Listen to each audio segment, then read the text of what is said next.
Shalom, selamat pagi Bapak Ibu Saudara yang dikasihi Tuhan Yesus Kristus.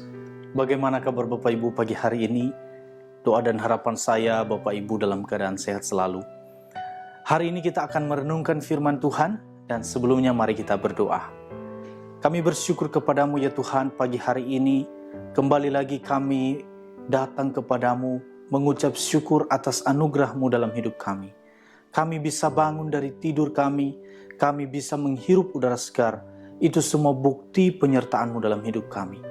Mengawali pagi hari ini Tuhan, kami mau bersama-sama merenungkan firman-Mu. Karena firman-Mu dapat menuntun jalan kami.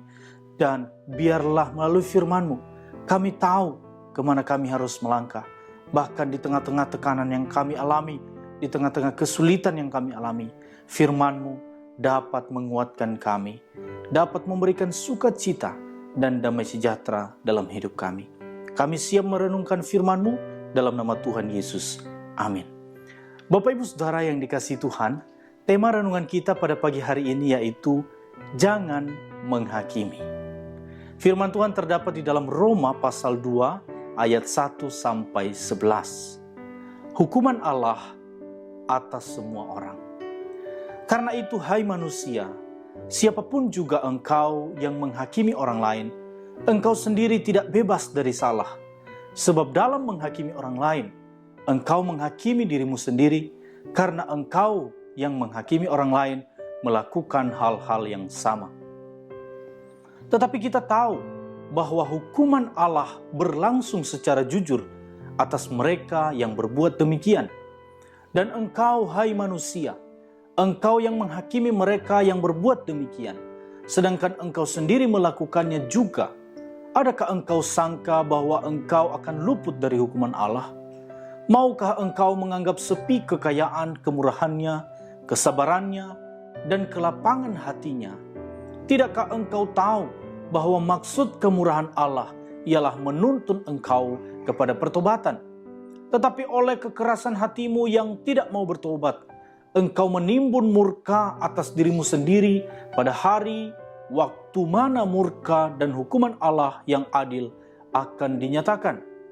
Ia akan membalas setiap orang menurut perbuatannya, yaitu hidup kekal kepada mereka yang dengan tekun berbuat baik, mencari kemuliaan, kehormatan, dan ketidakbinasaan. Tetapi murka dan geram kepada mereka yang mencari kepentingan sendiri, yang tidak taat kepada kebenaran, melainkan taat kepada kelaliman. Penderitaan dan kesesakan akan menimpa setiap orang yang hidup, yang berbuat jahat. Pertama-tama orang Yahudi dan juga orang Yunani. Tetapi kemuliaan, kehormatan, dan damai sejahtera akan diperoleh semua orang yang berbuat baik. Pertama-tama orang Yahudi dan juga orang Yunani. Sebab Allah tidak memandang bulu. Bapak Ibu Saudara yang dikasihi Tuhan Yesus Kristus, ketika kita sedang menunjuk seseorang, maka 4 jari lainnya menunjuk pada diri kita sendiri. Itulah nasihat yang sering diberikan orang tua kita. Apakah maksudnya? Maksudnya sebelum menunjuk orang lain, kita diajak untuk menyediakan lebih banyak waktu berintrospeksi untuk diri sendiri. Apakah segala hal yang terjadi murni karena kesalahan orang lain? Apakah tidak ada andil dari diri kita sendiri? Bagaimana kita merespon suatu kejadian? Ia melakukan introspeksi kepada diri sendiri atas segala sesuatu yang terjadi di dalam kehidupan kita. Bapak Ibu Saudara, kadang manusia lupa untuk melakukannya dan lebih mudah mencari kambing hitam atau menimpakan kesalahan kepada orang lain, bahkan kepada Tuhan.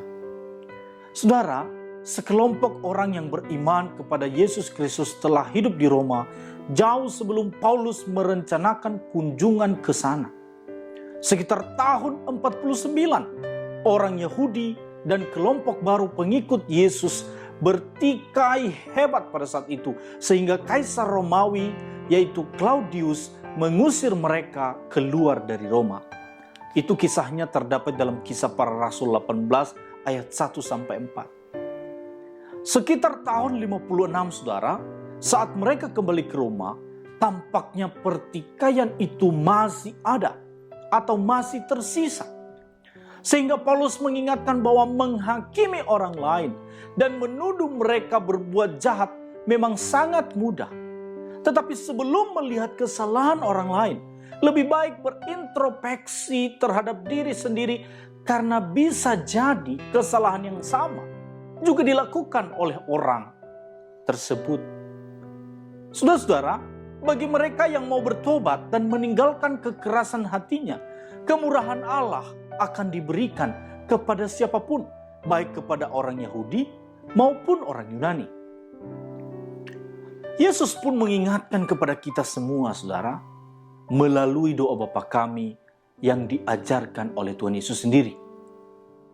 Ampunilah kami seperti kami mengampuni orang yang bersalah kepada kami. Saudara, seringkali lebih mudah untuk menunjuk orang lain, lebih mudah untuk melihat kekurangan dan kesalahan orang lain, dibandingkan mengingat ada 4 jari yang menunjuk kepada diri sendiri, dibandingkan melakukan introspeksi ke diri sendiri atas suatu kejadian. Saudara-saudara, saat ini kita diingatkan untuk terus-menerus melakukan introspeksi diri sebelum menimpakan atau melihat kesalahan dari orang lain. Karena anugerah Allah akan diberikan kepada kita saat kita mau mengakui kesalahan dan bertobat. Saudara-saudara, penghakiman itu adalah haknya Tuhan, bukan hak kita. Oleh sebab itu, saudara, jangan menghakimi. Mari kita berdoa. Terima kasih ya Tuhan atas firman-Mu pada pagi hari ini, mengingatkan kepada setiap kami bahwa kami tidak boleh menghakimi sesama kami. Engkau, Allah sendiri, yang bisa memberikan penghakiman itu kepada orang-orang yang berbuat salah kepadamu ya Tuhan. Oleh sebab itu Tuhan, ajari kami untuk selalu mengasihi sesama kami, untuk selalu mengampuni sesama kami. Terima kasih atas firman-Mu pada pagi hari ini. Kami mau masuk dalam aktivitas kami sepanjang hari ini. Kiranya Tuhan menyertai kami. Apapun yang kami lakukan, apapun yang kami katakan, semua turut dengan kehendak-Mu ya Tuhan. Tolong kami semua, tolong keluarga kami. Kiranya Tuhan juga memberkati Gereja Pokémon Pertama dan juga bangsa kami. Di dalam nama Tuhan Yesus kami bersyukur dan berdoa. Amin. Selamat beraktivitas Bapak Ibu Saudara. Tuhan Yesus memberkati.